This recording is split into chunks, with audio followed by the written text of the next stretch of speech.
Ready. नमस्कार आप सभी को, आपका स्वागत है आपके अपने YouTube channel Abhinandan classes math by Avnish sir में। आज हम पढ़ने वाले हैं रेलगाड़ी की तीसरी क्लास और ये आखिरी क्लास आज की है रेलगाड़ी की। तो मेरे प्यारे साथियों, इससे पहले 2 क्लास हो चुकी है, तो जिन लोगों ने वो 2 क्लास नहीं देखा है पहले जाके आप उसे देख लें। अगर आपने वो दोनों क्लास नहीं देखना है तो तीसरी क्लास आपको समझ नहीं आएगी, ठीक है। तो उन दोनों क्लास का लिंक हमने डिस्क्रिप्शन बॉक्स में दे रखा है, पहले आप वो दोनों क्लास देख लें, उसको देखने के बाद ही आज की तीसरी क्लास देखें। आज की तीसरी क्लास है, छोटी सी क्लास है और बहुत ही खतरनाक वाले क्वेश्चन इसका आज की क्लास में है, तो बने रहेगा लास्ट तक, बहुत ही मजा आने वाला आज की क्लास में। तो इससे पहले 2 क्लासों में हम लोग 38 क्वेश्चन कर लिए हैं और आज की ये तीसरी क्लास है जिसमें हम प्रश्न संख्या 39 से शुरू करेंगे, ठीक है। तो ये पहला क्वेश्चन यूपीएसआई 2017 के पेपर का पूछा गया क्वेश्चन है। एक बार क्वेश्चन को देखें, वीडियो रोक के बनाने का प्रयास करें, फिर हम बताते हैं, ठीक है। चलिए भाई, वीडियो रोक के क्वेश्चन को बनाने का प्रयास किया करें। देखिए क्वेश्चन क्या कह रहा है कि 2 ट्रेनें जिनमें से एक स्थान सी से बी की ओर यात्रा कर रही है और दूसरी स्थान बी से सी की ओर यात्रा कर रही है, एक साथ चलते हैं। दोनों के मिलने के बाद ट्रेनें अपने गंतव्य स्थानों पर क्रमशः 4 घंटे और 9 घंटे में पहुंचती है, तो उसकी गति का अनुपात क्या है। मेरे प्यारे साथियों, बहुत ही बेहतरीन क्वेश्चन है। तो इस क्वेश्चन का पहले हम बेसिक तरीका जानते हैं, फिर इसका ट्रिक भी जानेंगे, इसको ट्रिकी तरीके से कैसे लगाएंगे। तो मित्र 2 स्थान है, एक स्थान बी है और एक स्थान सी है। तो माना ये स्थान बी है और ये माना कि ये दूसरा स्थान हो गया सी। एक ट्रेन यहां से चलती है और दूसरी ट्रेन यहां से चलती है और ये जिस भी बिंदु पर मिल रहे हैं, तो माना कि ये दोनों एक दूसरे से यहां मिली, ठीक है। और मिलने का समय मान लीजिए x घंटे बाद ये मिली, तो x घंटे तक ये चला और x घंटे तक इधर वाली भी ट्रेन चली, क्योंकि दोनों एक साथ चले हैं। तो माना x घंटे चलने के बाद दोनों एक दूसरे से मिल गए, ठीक है। अब यहां से जो पहली ट्रेन चल रही है इसकी स्पीड आपको नहीं पता है, तो माना पहले ट्रेन की स्पीड s1 है और दूसरी ट्रेन जो यहां c से चली उसकी स्पीड मान लेते हैं s2, ठीक है, उसकी स्पीड मान लेते हैं s2। अब मित्रों मुझे एक बात बताइए, यहां पे जब दोनों ट्रेनें मिल गए तो मिलने के बाद जो पहली ट्रेन है यहां से आगे बढ़ी और ये जब आगे बढ़ी तो मिलने के बाद ये अपने गंतव्य पर 4 घंटे पहुंच गई, ये पहुंच गई 4 घंटे में। अच्छा, इधर वाली ट्रेन अपने गंतव्य पर पहुंच गई 9 घंटे में। तो हम आपसे पूछे कि यहां से यहां अगर ये 4 घंटे में पहुंची और ये कितने घंटे में पहुंची, आप कहेंगे 9 घंटे में। क्वेश्चन कह रहा है जहां ये दोनों मिले उस मिलने वाले बिंदु से ये आगे 4 घंटा ली सी पे पहुंचने में, और यहां जो मिले यहां से जो दूसरी ट्रेन है वो बी पर पहुंचने में ली 9 घंटा, ठीक है ना। चलिए अब मित्र आपको एक बात ये पता है कि यहां से जो पहली ट्रेन है यहां से यहां तक जितनी दूरी तय की है x घंटे में, दूसरी ट्रेन यहां से यहां वही दूरी तय की है 9 घंटे में। तो मेरे प्यारे साथियों, दूरी बराबर होता है चाल गुणे समय। अब हम दूरी क्यों बराबर कर रहे हैं, क्योंकि पहली ट्रेन यहां से यहां जो दूरी तय की है वही दूरी दूसरी ट्रेन यहां से यहां तक की दूरी तय की है, तो दूरी बराबर होता है चाल गुणे समय। तो पहली ट्रेन s1 की गति से जो दूरी x घंटे में तय की है, दूसरी ट्रेन s2 की गति से वही दूरी तय की है 9 घंटे में। भाई पहली ट्रेन यहां से यहां तक x घंटे में, दूसरी ट्रेन यहां से यहां 9 घंटे में, तो ये दूरी हो गई इक्वल, दूरी हो गई इक्वल। अब मित्र s2 को इधर लेते आइए, x को इधर ले जाइए, तो आप कहेंगे s1 बटे s2 बराबर आप कहेंगे 9 बटे x, ये 9 बटे x। s1 s2 क्या है, ट्रेनों की गति है। अब जो पहली ट्रेन है यहां से यहां 4 घंटे में पहुंच गई और दूसरी ट्रेन वही दूरी यहां से यहां तक x घंटे में चली थी, तो अभी भी ये दूरी बराबर है और फिर दूरी बराबर चाल गुणे समय। तो पहली ट्रेन s1 की स्पीड से 4 घंटे में जो दूरी तय की, 4 घंटे में जो दूरी तय की, वही दूरी दूसरी ट्रेन s2 की स्पीड से x घंटे में तय की, तो गुणे x, क्योंकि दूरी बराबर होता है चाल गुणे समय। अब ये भी दूरी इक्वल है। अब मित्र यहाँ पे s2 को इधर लेते आइए, 4 को उधर भेज दीजिए, तो आप कहेंगे s1 बटे s2 बराबर x बटे 4। अब यहाँ पे एक समीकरण ये मिला और दूसरा समीकरण यहाँ पे मिला, दूसरा समीकरण यहाँ पे मिला। अब हम क्या करते हैं, दोनों समीकरण का आपस में कर देते हैं गुणा, दोनों समीकरण का साहब हम कर देते हैं आपस में गुणा। तो दोनों समीकरण का जब हम आपस में गुणा करेंगे तो s1 का s1 में गुणा करेंगे मित्र, हो जाएगा s1 स्क्वायर बटे s2 का s2 में गुणा करेंगे, यहाँ हो जाएगा s2 का स्क्वायर बराबर, भाई अंश का अंश में गुणा करेंगे तो 9 का x में गुणा करेंगे 9x बटे 4x का x में गुणा करेंगे, यहाँ हो जाएगा 4x। अब मित्र यहाँ पे x से x कैंसिल हो जाएगा, और इसको लिख सकते हैं पहली स्पीड बटे दूसरी स्पीड पूरे का होल स्क्वायर बराबर 9 बटे 4। तो मित्र यहाँ से कुल मिला जुला के ये स्क्वायर खत्म करने के लिए आपको क्या करना पड़ेगा, इसका वर्गमूल निकालना पड़ेगा। तो आप कह सकते हैं S1 बटे S2 बराबर कड़ी में 9/4। क्लियर ना। तो यहाँ से एक बात मेरे समझ में आया कि यहाँ से एक ट्रिक बना, जब कभी भी ऐसे क्वेश्चन आपको पेपर में दिख जाएं, कि समान समय पे चलें, एक दूसरे के विपरीत चलें और जिस बिंदु पर मिले वहां से चलने के बाद अलग अलग समय में अपने गंतव्य पर पहुंच जाए। तो उसके लिए ट्रिक ये बना कि पहले ट्रेन की चाल बटे दूसरे ट्रेन की चाल बराबर, पहले ट्रेन की चाल बटे दूसरे ट्रेन की चाल बराबर कड़ी में, हमेशा ये नियम फॉलो करेगा, कड़ी में दूसरा समय बटे पहला समय। देखिए दूसरा समय ऊपर है, पहला समय नीचे है, तो दूसरा समय बटे पहला समय, ये ट्रिक बन जाएगा। इससे चालों का अनुपात निकल के आ जाएगा डायरेक्ट। ये पूरा इतना ट्रेडिशनल लगाने की जरूरत नहीं है, ये सीधे ये ट्रिक याद कर लें, ठीक है। तो मित्र इस क्वेश्चन से आप लगाएंगे बाबू, तो जाएगा S1 ratio S2, S1 ratio S2 equal to भाई वर्गमूल निकालेंगे तो 9 किस संख्या का वर्ग है, 3 का, और ये 4 किस संख्या का वर्ग है, 2 का। तो रिजल्ट हो जाएगा जिनकी चालों का अनुपात 3:2, तो सही जवाब हो जाएगा ऑप्शन सी, खत्म। ठीक है, बहुत ही बेहतरीन क्वेश्चन यूपीएसआई 2017 का, नोट कर लें, फिर हम आगे बढ़ते हैं।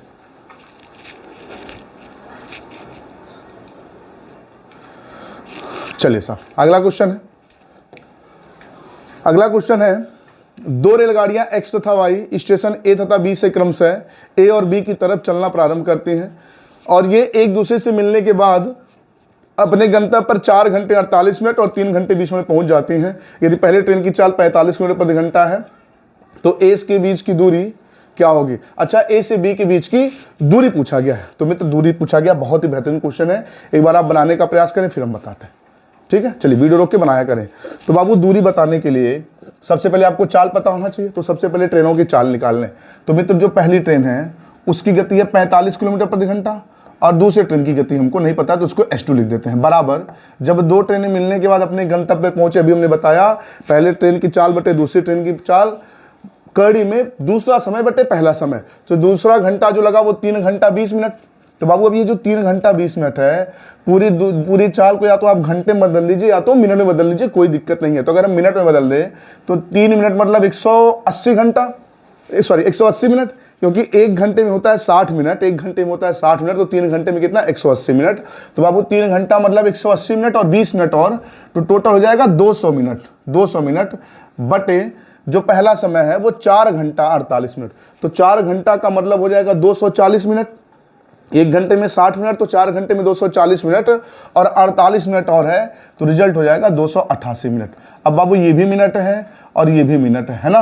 अगर इसको आप घंटा बनाना चाहेंगे तो बट्टे 60 यहाँ, बट्टे 60 यहाँ करेंगे, 60 से 60 कट जाएगा। तो कुल मिला जुला के आपको इस प्रश्न में क्या करना है, अगर चाल किलोमीटर प्रति घंटे में है कोई दिक्कत नहीं, आप जो समय दिया उसको बस पूर्ण वर्ग की संख्या बनाइए, भले मिनट बदलना पड़े, सेकंड कुछ भी बदलना पड़े बदल दीजिए। अब भाई मिनट बदल दिया आपके दिमाग में, सर घंटा बनाए तो यहाँ बटे 60 करेंगे, यहाँ बटे 60 करेंगे, तो 60 से 60 कट जाएगा, तो इसलिए घंटा बनाने की जरूरत नहीं है। कुल मिला जुला के आपको जो समय दिया है उसको पूर्ण वर्ग संख्या बनाने का प्रयास करना है हर हाल में, है ना। तो बाबू जब इसको पूर्ण वर्ग आप बनाएंगे तो भाई 200 और 288 पूर्ण वर्ग तो है नहीं, तो इसको काट के अगर हम छोटा करें तो 2 से इसको भाग करेंगे तो ये कट जाएगा 100 बार में, और 2 से इसको भाग करेंगे हो जाएगा 144 बार में। तो क्या 100 और 144 एक पूर्ण वर्ग संख्या है? आप कहेंगे हाँ बिल्कुल एक पूर्ण वर्ग संख्या है। किसका? तो आप कहेंगे यहाँ 45 बटे S2 बराबर 10 100 का वर्ग है और 144 12 का वर्ग है। तो मेरे प्यारे साथियों इसको अब गुणा भाग करके आप दूसरे ट्रेन की गति निकाल लें।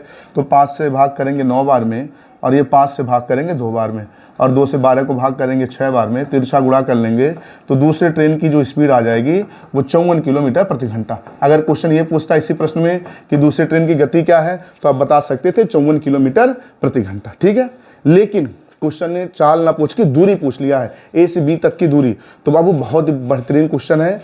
अब क्वेश्चन ये है कि दोनों ट्रेनें जब एक दूसरे से चली एक दूसरे की तरफ A से B के बीच, तो पहली ट्रेन गई कुछ दूर, उसके बाद जहां दूसरी ट्रेन भी वहीं पे आ गई, दोनों जब एक दूसरे से मिल लिए तो यहाँ से जो पहली ट्रेन है वो अपने गंतव्य पर पहुंच गई, पहली ट्रेन पहुंच गई गंतव्य पर 4 घंटे 48 मिनट में, 4 घंटे 48 मिनट में, और दूसरी ट्रेन यहाँ से यहाँ पहुंच गई है 3 घंटे 20 मिनट में।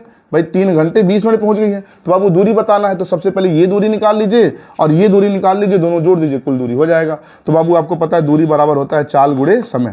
तो यहाँ से यहाँ तक पहली ट्रेन पहुंची है, तो पहली ट्रेन की गति है 45 किलोमीटर प्रति घंटा और समय है 4 घंटा 48 मिनट। तो इसको भी घंटे में बदल दें, तो 4 धन इस मिनट को घंटे में बदलेंगे तो 48/60 हो जाएगा।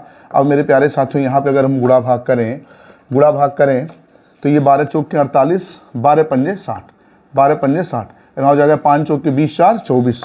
तो अब यहाँ हो जाएगा 45 गुणे 24/5, 5 से ये 9 बार में, और अब 24 का 9 में गुणा करेंगे तो 24 9 हो जाएगा 216 किलोमीटर। तो अब 216 किलोमीटर यहाँ से यहाँ तक की दूरी आ गई, 216 किलोमीटर यहाँ से यहाँ तक की दूरी आ गई। अब यहाँ से यहाँ तक की दूरी निकाल लीजिए, तो वो भी दूरी निकालेंगे तो दूरी बराबर मित्र होता है चाल गुणे समय। तो यहाँ से यहाँ तक दूसरी ट्रेन गई है और दूसरी ट्रेन की स्पीड है 54 किलोमीटर प्रति घंटा, तो दूरी बराबर चाल गुणे समय। इसको 3 घंटे 20 मिनट है, सॉरी 3 घंटे 20 मिनट को घंटे में बदलेंगे तो 200 मिनट होगा, बटे घंटे में बदलेंगे बटे 60 कर दीजिए, 0 से 0 काट दीजिए, 6 से 9 बार में, और 20 का 9 में गुणा करेंगे, रिजल्ट हो जाएगा 180 किलोमीटर। तो मित्र यहाँ से यहाँ तक की दूरी है 180 किलोमीटर और यहाँ से यहाँ तक की दूरी है 216 किलोमीटर। तो कुल दूरी दोनों अगर जोड़ दिया जाए तो 0 में 6 जोड़ेंगे, 6 एक ही का लास्ट के ऑप्शन में है, खत्म, ऑप्शन है, जोड़ने की जरूरत नहीं है, बाकी आप जोड़ लेंगे तो इस ऑप्शन है सही जवाब हो जाएगा। ठीक है, बहुत ही बेहतरीन क्वेश्चन है, नोट कर लें। और जैसा कि हमने पहले ही बताया है आज की क्लास में बहुत ही अच्छे क्वेश्चन है, ठीक है, नोट करिए फिर आगे बढ़ते हैं। चलिए अगला क्वेश्चन है साहब, अगला क्वेश्चन है एसएससी सीजीएल 13/8/2021 के पेपर का पूछा गया क्वेश्चन। एक बार वीडियो को रोक के क्वेश्चन बनाए फिर बताते हैं। चलिए साहब, क्वेश्चन कह रहा है एक ट्रेन अपने सामान्य गति से 370 किलोमीटर की दूरी तय करने में 100 किलोमीटर दूरी तय करने के बाद दुर्घटनाग्रस्त हो जाने के कारण ट्रेन अपने सामान्य गति से 5 किलोमीटर प्रति घंटा कम गति से चलती है, जिससे वह अपने गंतव्य पर 36 मिनट की देरी से पहुंचती है। तो ट्रेन की सामान्य चाल क्या है? ट्रेन की सामान्य चाल क्या है? बहुत ही बेहतरीन क्वेश्चन है मित्र। चलिए ध्यान दीजिए, पहले क्वेश्चन को बनाते हैं फिर बताते हैं क्या होगा। देखिए क्वेश्चन ये है कि एक डिस्टेंस है, ऐसे कोई डिस्टेंस है और वो डिस्टेंस है 370 किलोमीटर का डिस्टेंस है। ये जो दूरी है मित्र ये है 370 किलोमीटर का, है ना। एक ट्रेन यहाँ से चली और चलते चलते चलते जैसे ही 100 किलोमीटर ट्रेन पहुंची, जैसे ही ट्रेन 100 किलोमीटर पहुंची, यहाँ इसका हो गया एक्सीडेंट, ट्रेन का हो गया एक्सीडेंट। तो मित्र अब ट्रेन का जब यहाँ पे एक्सीडेंट हो गया तो यहाँ के बाद ट्रेन क्या चलेगी? अब जो शेष दूरी बची है 270 किलोमीटर की, ये 270 किलोमीटर की दूरी जो है ट्रेन अब अपनी गति धीरे धीरे जा रही है। भाई एक्सीडेंट हो गया तो आदमी तेज तो जाए नहीं, अब आराम आराम से जाएगा। तो ये जो 36 मिनट का विलंब हुआ, 36 मिनट जो ट्रेन जो देर हुई, यहीं से यहीं तक की दूरी में वो लेट हुई होगी, क्योंकि भाई अभी तक तो सामान्य स्पीड से थी। अगर यहाँ एक्सीडेंट नहीं हुआ तो सामान्य गति से आगे जाती, लेट ही नहीं होती। लेकिन यहाँ एक्सीडेंट के बाद ये जो 270 किलोमीटर की दूरी तय की, उसी में विलंब हुआ। उसी में विलंब क्या हुआ? अगर वो अपने सामान्य गति से जाती एस की स्पीड से तो समय से पहुंचती, लेकिन वो अपनी स्पीड s-5 से जा रही है। s-5 कहां से आ गया भाई? उसकी स्पीड अगर s थी तो उसकी गति 5 किलोमीटर प्रति घंटा हो गई है कम, तो अब इस गति से जा रही है। तो इस गति से वही दूरी जाने में और इस गति से वही दूरी जाने में 36 मिनट का अंतर आ जा रहा है। भाई इस गति से जाती समय से पहुंचती, इस गति से जा रही तो 36 मिनट की देरी से पहुंच रही है। तो मेरे प्यारे साथियों, अगर आपने मेरा पढ़ाई हुआ चाल समय दूरी का क्लास अटेंड किया है तो हमने बताया है एक समान दूरी दो अलग अलग गति से कोई जाए, समान दूरी दो अलग अलग गति से जाए और आपको लगा कुल समय पता हो या लगे समय का अंतर पता हो, तो डिस्टेंस बराबर हमने बताया है S1 गुणे S2, पहली चाल गुणे दूसरी चाल बटे S1 प्लस माइनस S2 गुणे टाइम t। ये टाइम t पे डिपेंड करता है कि हाँ प्लस करना है कि माइनस। अगर दूरी तय करने में लगा कुल समय पता हो तो चालों को जोड़ के लिखेंगे, और दूरी तय करने में, समान दूरी तय करने में लगे समय का अंतर पता हो तो यहाँ पे चालों का हम लिखते हैं अंतर। तो मेरे प्यारे साथियों, इस क्वेश्चन में यही फार्मूला अप्लाई करने वाले हैं। और अगर आपने अब मेरा चाल समय का क्लास आपने नहीं अटेंड किया है तो ये शायद आपको समझ नहीं आ रहा होगा, तो चाल समय के भी क्लास को आप अटेंड कर लें, ठीक है। तो अब वो पहली चाल S1 है, दूसरी चाल क्या है? S-5 है, बटे ये जो 36 मिनट है, ये दोनों अलग अलग चालों से वही 270 किलोमीटर की दूरी तय करने में लगे समय का अंतर है। भाई इस गति से जाता समय से पहुंचता, इस गति से जा रहा 36 मिनट की देरी से, 36 मिनट ज़्यादा समय ले रहा है, तो लगे समय का अंतर है। तो इस 36 मिनट को घंटे में बदलेंगे बटे 60। अच्छा ये समय का अंतर, इन चालों का अंतर भी आ जाएगा 5। अब मित्र इसको अगर हम हल करें तो 6 से भाग कर देंगे 6 बार में और 6 से भाग कर देंगे 10 बार में। और कुछ काट दिया जाए तो 2 से भाग कर दीजिए 3 बार में, 2 से ये 3 बार में, 2 से ये 5 बार में। अब मित्र इस 3 से इसको भाग कर देंगे तो हो जाएगा 90 और ये 5 का 5 में गुणा करेंगे 25, तिरछा गुणा करेंगे तो मित्र यहाँ हो जाएगा 5 × 25 = 225 और एक 0 यानी कि 2250 बराबर s गुणे s - 5। अब मित्र यहाँ से अगर इसको हल करेंगे या किसी भी तरीके से हल करेंगे तो मित्र ये बनेगा द्विघात समीकरण। तो मुझे द्विघात समीकरण बनाने की जरूरत नहीं, हम कंपटीशन वाले, समय बचाना होता है। तो अब आपको सोचना होगा इन चारों ऑप्शन में से किस ऑप्शन को s की जगह पे अगर रख दिया जाए तो गुणा करने पे 2250 आ जाए। तो अगर ऑप्शन डी की हम बात करें, यहाँ पे रख दें 50 और गुणे यहाँ 50 से 5 घटा दे रख दें 40, 45, 50 से 5 घटा दे 45, तो 45 का 5 में गुणा करेंगे 45 पंजे 225 और एक 0, तो सही जवाब हो गया ऑप्शन डी, खत्म। ठीक है, नोट करें फिर आगे बढ़ते हैं। चलिए वीडियो को रोक के भाई क्वेश्चन को नोट कर लिया करें। अगला क्वेश्चन है रेलवे ग्रुप डी 2018 के पेपर का पूछा गया क्वेश्चन है। दुर्घटना के बाद एक रेलगाड़ी अपनी गति की 4/5 गति से चलती है, जिसके कारण वह 30 मिनट देरी से पहुंचती है।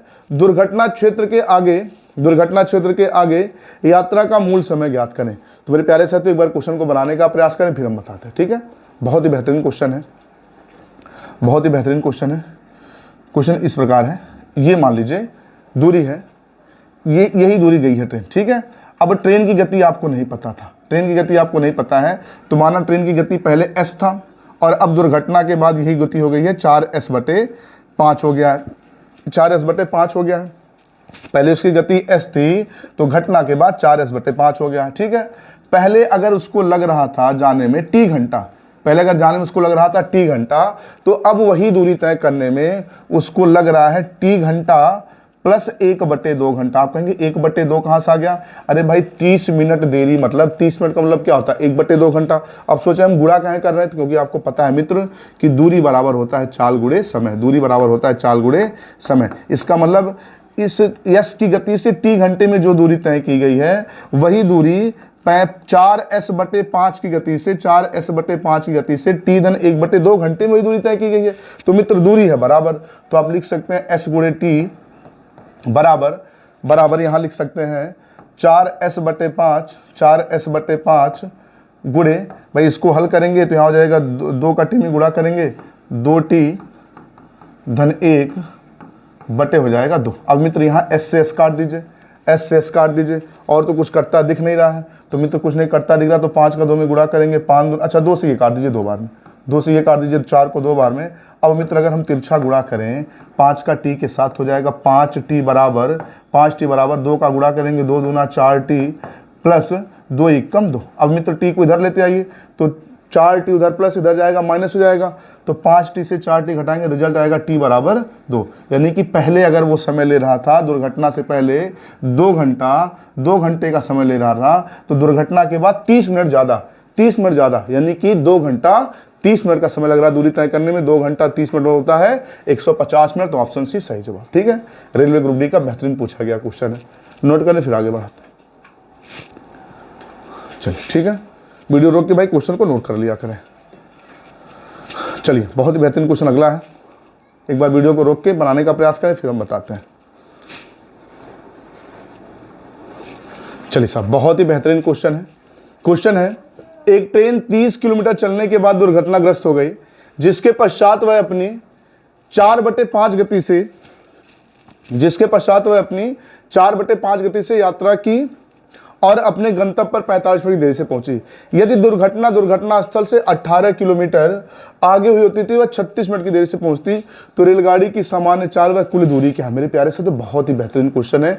पिछला क्वेश्चन तो नॉर्मल सा था, केवल दुर्घटना के बाद आगे पूछा और समय पूछा था, सामान्य समय से ज़्यादा दुर्घटना के बाद जो समय लगा। लेकिन यहाँ पे क्या है, ट्रेन कुछ दूरी चलने के बाद दुर्घटनाग्रस्त हुई और आगे चल के दुर्घटनाग्रस्त हुई होती, मतलब कई स्टेप इस क्वेश्चन में बना रखा है। तो मेरे प्यारे साथी बहुत ही बेहतरीन क्वेश्चन है, बिल्कुल ध्यान मत हटाइएगा नहीं तो क्वेश्चन समझ नहीं आएगा। ठीक है, चलिए क्वेश्चन ये है कि मान लीजिए कोई ट्रेन यहाँ से चलना शुरू की, ये इसकी स्टार्टिंग पॉइंट है। ट्रेन यहाँ से चलते चलते गई 30 किलोमीटर गई और 30 किलोमीटर जाते ही इसका हो गया एक्सीडेंट, 30 किलोमीटर जाते ही इसका हो गया एक्सीडेंट। ठीक है, एक्सीडेंट हो गया। तो ये जो आगे की दूरी है, से जो आगे की दूरी है, इस आगे की दूरी को अपने वो एक्सीडेंट होने के बाद अपनी स्पीड कम करके जाती है, तो पता चलता है कि 36 मिनट की देरी से पहुंची। कितनी देरी से है भाई? नहीं 36 कितना देरी नहीं, 45 मिनट की देरी से पहुंची है। आगे वो पहुंची है 45 मिनट की देरी से। क्लियर ना ये बात?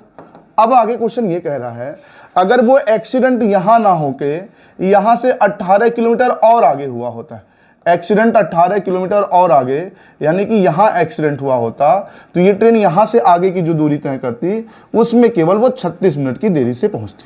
बोले बाबू यहां तक कोई डाउट है, कोई दिक्कत है? आप कहेंगे बिल्कुल कोई दिक्कत नहीं है। तो हम आपसे पूछें एक बात कि हमको ये बताइए कि उसकी गति 4/5 हो गई। मतलब ये हुआ कि अगर उसकी पहले गति अगर सामान्य गति 5x थी, तो एक्सीडेंट के बाद उसकी गति हो जा रही है 4x। अगर उसकी सामान्य गति 5x थी, तो एक्सीडेंट के बाद धीरे होके हो गई 4x। तो मुझे एक बात बताइए, यहां पहुंच रही थी 45 मिनट की देरी से, अब पहुंच रही है 36 मिनट की देरी से, तो 9 मिनट का समय बच रहा है कि नहीं बच रहा है? आप कहेंगे हाँ बिल्कुल 9 मिनट का समय तो बच रहा है।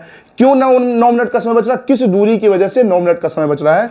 तो आप कहेंगे ये जो 18 किलोमीटर की दूरी है, ये 18 किलोमीटर एक्सीडेंट और आगे हुआ होता, मतलब यहां तक भी वो अपने सामान्य स्पीड से आई होती, और यहीं तक अगर वो धीरे धीरे जाती, एक्सीडेंट के बाद जाती, तो यही 18 किलोमीटर की दूरी तय करने में ये 9 मिनट का समय में डिफरेंस आ रहा है। बोले यहाँ तक कोई डाउट है? आप कहेंगे बिल्कुल कोई डाउट नहीं भाई। ये 18 किलोमीटर की दूरी तय करने की वजह से जहां 45 मिनट की देरी से ट्रेन पहुंच रही थी, अब केवल 36 मिनट की देरी से पहुंच रही है। 9 मिनट का समय बच रहा है। तो ये 9 मिनट का जो समय बच रहा है वो 18 किलोमीटर की दूरी की वजह से आ रहा है ना। आप कहेंगे बिल्कुल। तो इसका मतलब ये हुआ, ये 18 किलोमीटर की दूरी अगर वो अपने सामान्य गति से जाती, यानी कि जब उसका एक्सीडेंट नहीं हुआ होता, यानी कि अपने 5x की गति से जाती, लेकिन यही दूरी अगर वो एक्सीडेंट वाली स्पीड से 4x की दूरी से जाती, तो इन दोनों चालों से ये जो 18 किलोमीटर की दूरी तय करने में जो समय का अंतर आ रहा है, वो अंतर आ रहा है 9 मिनट का। 9 मिनट का। अभी हमने बताया था थोड़ी देर पहले, एक हमने फार्मूला बताया था S1 गुणे S2, कहाँ गया वो? ये फार्मूला। ठीक है, हमने ये बताया था जब समान दूरी दो अलग अलग गति से तय की जाए, उस दूरी को तय करने में लगे समय का अंतर पता हो या लगे समय का कुल योग पता हो, तो आप इस फॉर्मूले से क्वेश्चन को लगा सकते हैं। ठीक है, तो ये 18 किलोमीटर की दूरी अपने इस स्पीड से, समान स्पीड से जा रही है। अगर वही अपने 4 की स्पीड जा रही है, तो अंतर आ जा रहा है 9 मिनट का। इस 9 मिनट को बदल दीजिए घंटे में, कर दीजिए /60। और बाबू अगर समय का अंतर पता है, तो यहाँ पे चालों का अंतर हो जाएगा 5x और 4x का अंतर हो जाएगा x। ठीक है, अब मित्र ये x से x कट जाएगा, बिल्कुल। इसके बाद x से x कट गया, फिर आपसे गुणा करेंगे इसका 4 का 5 में, तो 4 पंजे 20, और 20 से ये 60 कट जाएगा 3 बार में, और 3 से ये 9 कट जाएगा 3 बार में, और 3 से ये 18 कट जाएगा 6 बार में। तो कुल मिला जुला के x बराबर जो रिजल्ट आ गया वो आ गया 6।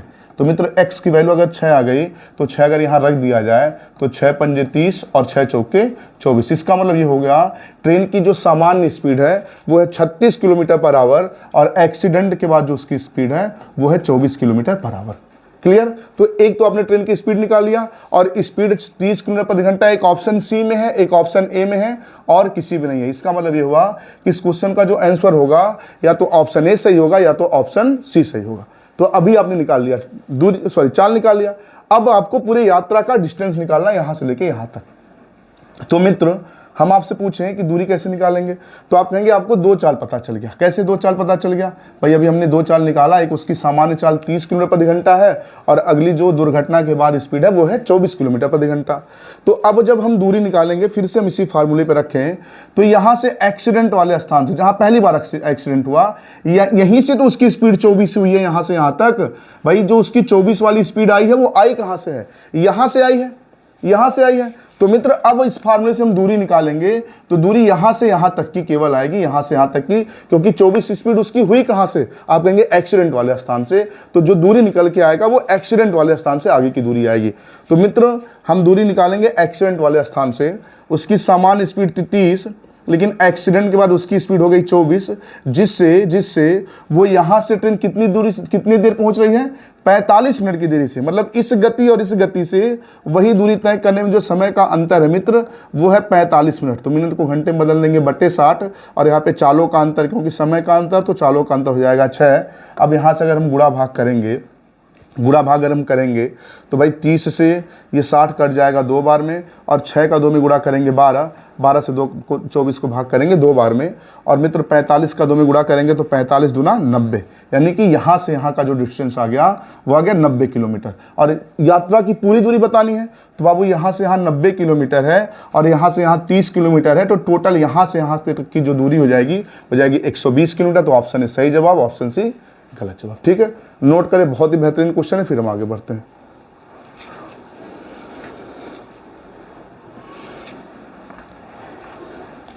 चलिए भाई, हमने पहले ही बता रखा आज की क्लास में बहुत ही अच्छे अच्छे क्वेश्चन होने वाले हैं। ठीक है, चलिए ये एक ट्रेन 50 किलोमीटर चलने के बाद दुर्घटनाग्रस्त हो गई, जिससे वो अपने सामान्य चाल के 3/5 से चलकर 45 मिनट की देरी से पहुंचती है। यदि यह दुर्घटना स्थल से 30 किलोमीटर आगे होती तो अपने गंतव्य पर 20 मिनट की देरी से पहुंचती, तो ट्रेन की सामान्य चाल और दूरी। मेरे प्यारे साथियों, सेम पिछला क्वेश्चन है, तो इस क्वेश्चन को आप लगाएंगे, अभ्यास करिए। ठीक है, और इस क्वेश्चन को लगाने का प्रयास करें। ठीक है, एक चीज और जान ले, अब कुछ लोगों के दिमाग में आ रहा होगा कि भाई यही दूरी क्यों रखा, यहाँ वाला क्यों नहीं रखा आपने, 36 मिनट क्यों नहीं रखा। तो मेरे प्यारे साथियों, अगर आप 36 मिनट रखना चाहते हो तो आप 36 मिनट भी रख दीजिए, कोई दिक्कत नहीं। 36 मिनट आपको करना क्या होगा, अगर एक्सीडेंट वाले यहाँ से स्थान से अगर आप निकालेंगे तो 24 यहाँ से स्पीड हुई भाई, पहले 45 मिनट जिसमें देरी से पहुंची थी तो यहां से 24 स्पीड उसकी हो गई थी, लेकिन जब यहां से लिखेंगे तो 24 की स्पीड यहां से हो गई, तो यहां से यहां 36 मिनट की देरी से, तो अगली दूरी यहां से निकलेगा। अगर आप 24 रखेंगे और इस समय से निकालेंगे, अगर समय की जगह पे 36 मिनट रखेंगे तो 24 स्पीड आपको मिला कहां से, एक्सीडेंट के बाद यहां से मिला ना, तो यहां से यहां तक की दूरी निकालेंगे तो दूरी बराबर समान स्पीड 30 है और धीरे स्पीड उसकी 24 है एक्सीडेंट के बाद, दोनों समय का अंतर 6 और समय में जो अंतर आ रहा है वो 36 मिनट का, तो इसको घंटे में बदलेंगे बटे 60। तो चाहे यहां से निकाले चाहे यहां से, दोनों दूरी समान आना है। तो मित्र यहां अगर हम हल करें तो 30 से फिर से ये 2 बार में, और 6 का 2 में गुणा करेंगे तो 6 दूना 12 और 12 दूना 24, तो यहाँ हो जाएगा 36 दूना 72।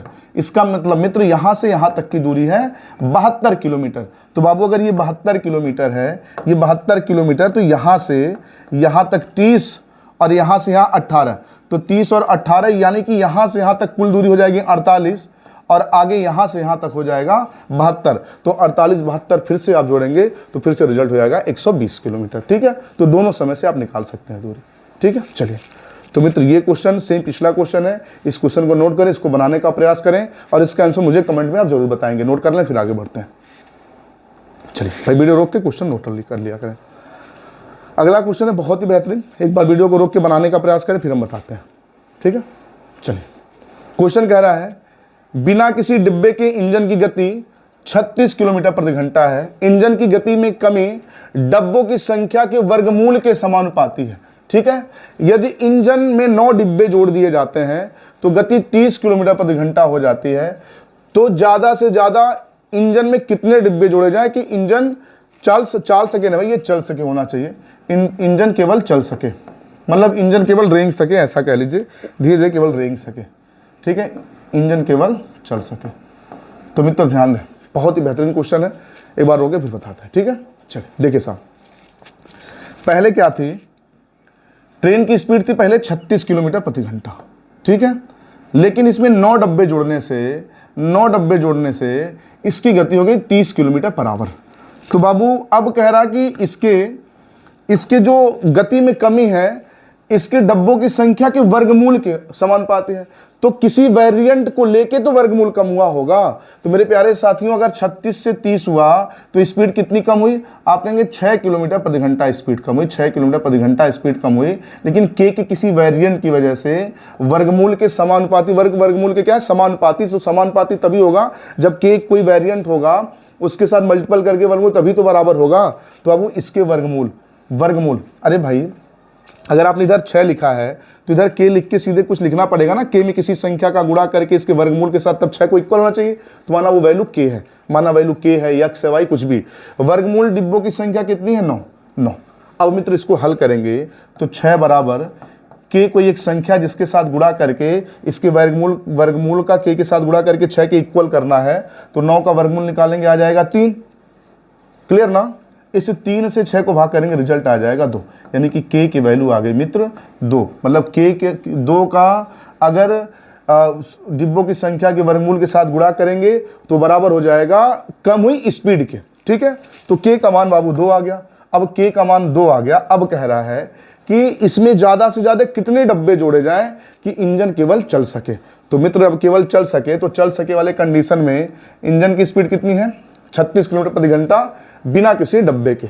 भाई इसकी स्पीड कर दीजिए 0 किलोमीटर प्रति घंटा। इतने डब्बे जोड़ दीजिए कि चल ही ना सके, 0 किलोमीटर प्रति घंटा। यानी कि स्पीड कितना कम कर रहे हैं आप 36 किलोमीटर प्रति घंटा कम कर रहे हैं। तो अगर 36 किलोमीटर प्रति घंटा कम करें तो 36 बराबर के की वैल्यू 2 आ गई है। के की वैल्यू 2 आ गई है गुणे कड़ी में डब्बों की संख्या आपको नहीं पता है तो लिख दीजिए x, लिख दीजिए x। ठीक है। अब 2 से 36 को भाग कर देंगे तो आ जाएगा 18 बराबर कड़ी में x। कड़ी में x भाई माना कि x डब्बे लगने की वजह से बिल्कुल स्पीड हो गई 0। ठीक है। तो अब मित्र कड़ी खत्म करने के लिए, कड़ी खत्म करने दोनों पक्षों का वर्ग करेंगे। तो जब दोनों पक्षों का वर्ग करेंगे तो x बराबर आ जाएगा 324। इसका मतलब ये हुआ कि अगर 324 डब्बे जोड़ दिए जाए इंजन में, 324 डब्बे जोड़ दिए जाए इंजन में, तो ट्रेन बिल्कुल चलेगी नहीं, उसकी स्पीड हो जाएगी 0। लेकिन कह रहा चल सके, कोई स्पीड की गणना नहीं, तो केवल रेंग सके। तो एक काम करिए, अगर 324 डब्बे जोड़ने से स्पीड 0 हो जा रही है तो एक भी डब्बा आप कम कर देंगे तो उसकी स्पीड पॉइंट में ही हो जाएगी, लेकिन थोड़ी थोड़ी स्पीड उसकी क्या हो जाएगी, कुछ ना कुछ बढ़ी जाएगी। तो डब्बों की संख्या कम से कम उसमें अधिक से अधिक, कम से कम करें, अधिक से अधिक 323 कर दिया जाए तो इंजन केवल चल सकेगा, थोड़ा बहुत रेंग सकेगा। तो सही जवाब हो जाएगा इसका ऑप्शन ए खत्म। क्योंकि 24 होने पे 324 डब्बे होने पे बिल्कुल स्पीड क्या हो जाएगी 0। लेकिन कह रहा चल सके, अब कितना चल सके ये नहीं पता, तो थोड़ा सा आप चलवा दीजिए, थोड़ा सा रेंग जाए, बस पॉइंट में स्पीड हो जाए तो एक डब्बा कम कर देंगे, पॉइंट में स्पीड लगभग आ जाएगी। ठीक है। लेकिन अगर स्पीड कुछ दिया होता तो भाई 36 के साथ उसकी वैल्यू कम करके हम बता देते। ठीक है। नोट कर लें, फिर आगे बढ़ते हैं। चलिए साहब, अगला क्वेश्चन है, बिना किसी डब्बे की इंजन की गति 63 किलोमीटर प्रति घंटा है। यदि इंजन की गति में कभी डिब्बों की संख्या के वर्गमूल के समान पाती है तो इंजन में ज्यादा से ज्यादा कितना डब्बा जोड़ा जा सके कि इंजन ये फिर चलो गया चल सके। यदि 9 डब्बे जोड़ने पे इसकी गति 54 किलोमीटर प्रति घंटा हो जाती है। तो मेरे प्यारे साथियों, सेम पिछला क्वेश्चन है, इस क्वेश्चन को भी आप लगाएंगे और इसका आंसर मुझे जोड़ के जरूर बताएंगे। ठीक है।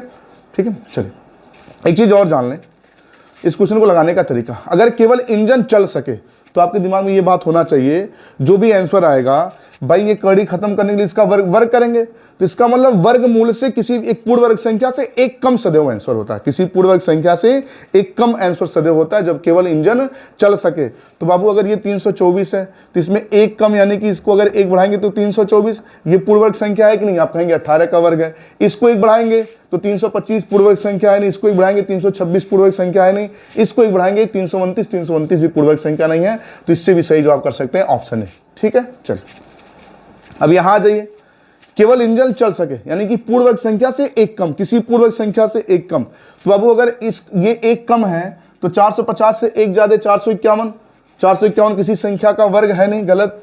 440 से एक ज्यादा होगा तभी तो एक कम करके 440 है, तो 440 से एक ज्यादा 441, 21 का वर्ग होता है। ये सही लग रहा है, बाकी और भी ऑप्शन चेक कर लें। भाई 464 को एक बढ़ाएंगे 465, किसी भी संख्या का वर्ग नहीं है। 445 को एक बढ़ाएंगे 446, किसी भी संख्या का वर्ग नहीं। तो इसका सही जवाब हो जाएगा ऑप्शन सी खत्म। ठीक है। नोट करें, फिर आगे बढ़ते हैं।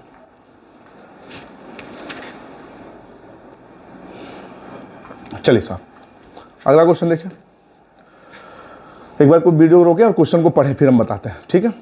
चलिए क्वेश्चन को भाई वीडियो रोक के बनाने का प्रयास किया करें, क्योंकि हम समय देंगे तो वीडियो बहुत ही लंबा हो जाएगा।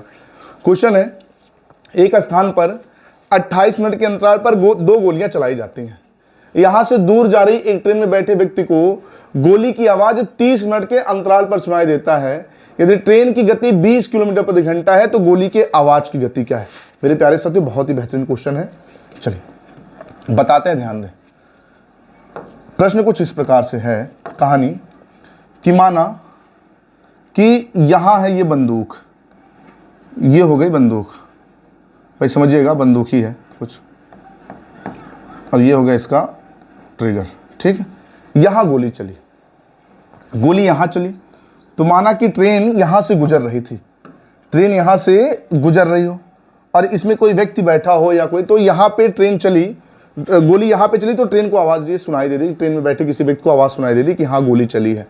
अब अगली गोली कब चलेगी, 28 मिनट के बाद। तो इसका मतलब ये हुआ कि ट्रेन यहां से यहां तक भाई दूरी तय करेगी। तो माना कि यहां पहुंचते पहुंचते 28 मिनट हो गया, भाई 28 मिनट वहाँ खड़ी नहीं रहेगी ना, ट्रेन चल रही है। 28 मिनट के बाद दूसरी गोली यहाँ पे फिर से, भाई पहली गोली हो चुकी थी फायर, दूसरी गोली भी फायर हो गई। तो मित्र दूसरी गोली जब फायर हुई तो अब जैसे ही 30 मिनट हुआ, भाई यहाँ से चला गोली 28 मिनट के अंतराल पे, लेकिन ट्रेन को सुनाई दे रहा 30 मिनट के अंतराल पे। तो भाई 28 मिनट तक तो यहाँ से यहाँ गई, 2 मिनट और ही आगे गई होती है ट्रेन, यानी कि यहाँ से यहाँ 28 और आगे 2 30, यानी कि टोटल 30 मिनट हो गया। तो ट्रेन यहाँ पहुंची थी कि गोली चली, और ट्रेन जैसे यहाँ पहुंची 30 मिनट हुआ और गोली की आवाज़ सुनाई दी। 30 मिनट कैसे हुआ? अरे 28 मिनट यहाँ, 2 मिनट यहाँ, 30 मिनट। तो इसका मतलब ये हुआ कि ट्रेन जब यहाँ थी 28 मिनट तभी हुआ तो गोली का आवाज़ फायर हुई, और यहाँ पहुँचते पहुँचते सुनाई दे दिया। इसका मतलब ये हुआ ट्रेन जब यहाँ से चलना शुरू हुई थी तभी पहली गोली फायर हुई थी, और यहाँ पहुँचते पहुँचते दूसरी गोली की आवाज़ सुनाई दे दी। तो इसका मतलब ये हुआ मित्र कि यहाँ से यहाँ तक ट्रेन कुल दूरी जो तय की वो 30 मिनट तक के समय में तय की, और गोली की जो आवाज़ है यहाँ से चल के यहाँ केवल 2 मिनट में सुनाई दे दिया। आप कहेंगे 2 मिनट कहाँ से आ गया, 2 मिनट कैसे आ गया? तो आप कहेंगे कि हाँ सर बिल्कुल मुझे भी समझ आ रहा, 2 मिनट कैसे?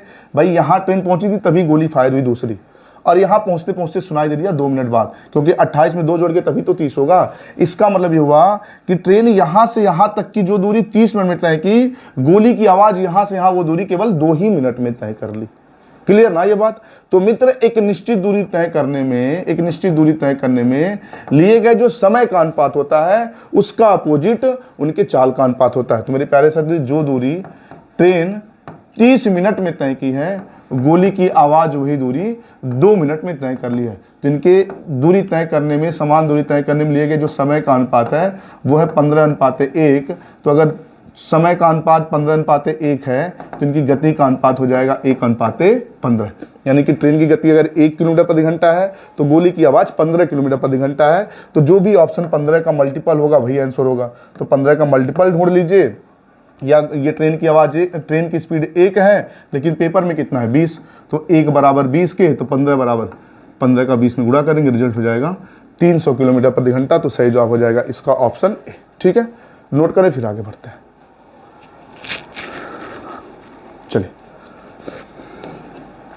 चलिए अगला क्वेश्चन भी उसी तरह लग रहा। तो भाई ये जो अगला क्वेश्चन है, इस क्वेश्चन को आप बनाने का प्रयास करिएगा और इसका आंसर मुझे कमेंट में जरूर बताइएगा। ठीक है, वीडियो को रोक के क्वेश्चन को नोट कर लें। चलिए ठीक है, तो चलिए, तो भाई इसी के साथ रेलगाड़ी हो गया खत्म। अगर आज की क्लास पक्का आपको अच्छी लगी हो और बहुत ही अच्छे अच्छे क्वेश्चन थे, अगर आपको कम समझ में आया तो एक बार और सारे क्वेश्चन को देखें, और क्लास पक्का अगर आपको समझ आई तो वीडियो को लाइक कर दें, 2-4 लोगों के पास जरूर शेयर कर दें। अगर चैनल पे आप पहली बार आए हैं तो चैनल को सब्सक्राइब भी कर लें। अच्छा, घंटी वाले बटन को तो जरूर दबा दें, क्योंकि रेलगाड़ी के बाद हम नावधारा पढ़ाने वाले हैं। तो नावधारा का जब हम पढ़ा के वीडियो अपलोड करें यूट्यूब पे तो उसका नोटिफिकेशन आपको मिल सके, इसलिए घंटी वाले बटन को तो जरूर दबा लें। ठीक है, तो आज के लिए इतना रखते हैं, मिलते हैं अगली क्लास में नए उत्साह के साथ, नावधारा के साथ। तब तक के लिए जय हिंद, जय भारत।